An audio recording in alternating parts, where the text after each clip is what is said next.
que j'aime. Un gros péché gentil pour mon papa chéri, pour faire papa. Merci. Salame. Nianareo koa ve ny zanakareo a tsy androny mihitsy hanomezana ny cadeau iny na voazoma avy any am-pianarana. Somary mamono cadeau kely an'ilay vadiko ty zany zay rapitsy dia miaraka izay roa satria tsisy namana dia miaraka mamono an'ilay cadeau fiatain'ny ray rapitsy.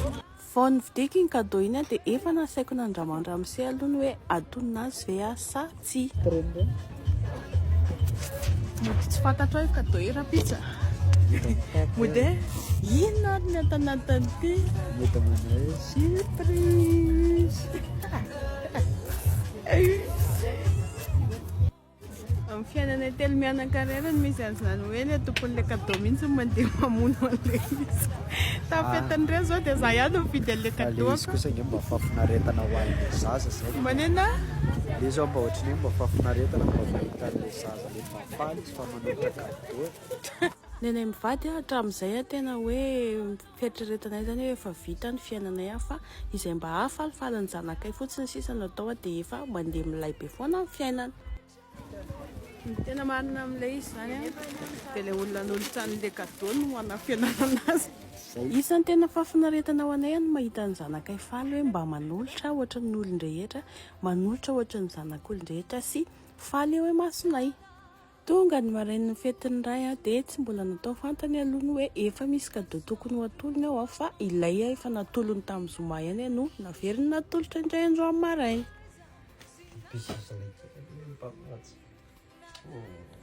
Eto am-panomanana an'ilay surprise amin'izay izay mianaka dia jerenga izy efa tena hendratr'hendratra be mihitsy tsy mahazo miteniteny hono.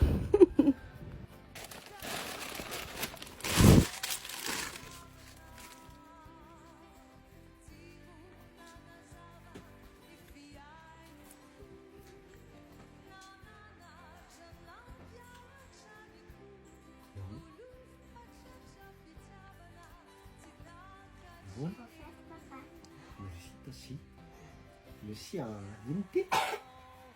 Nene on a tenu.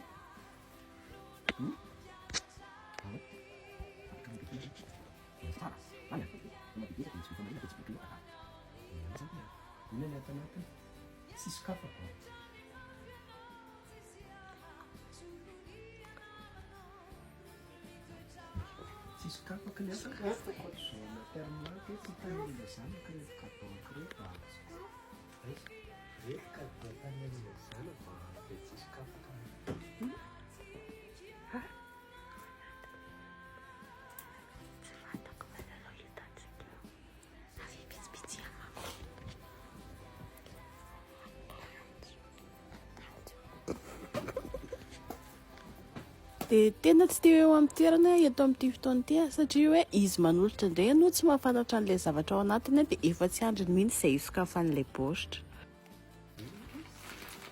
Merci. Mahasikanja rerena ndraika pasery.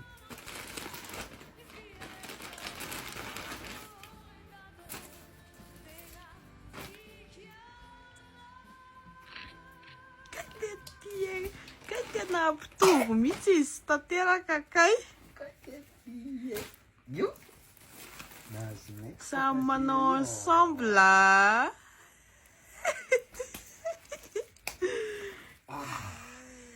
Dia izay fifalian'ilay zanakay izay fotsiny any tena fafinaretana mivady no antony tsy maintsy hividividianana cadeau.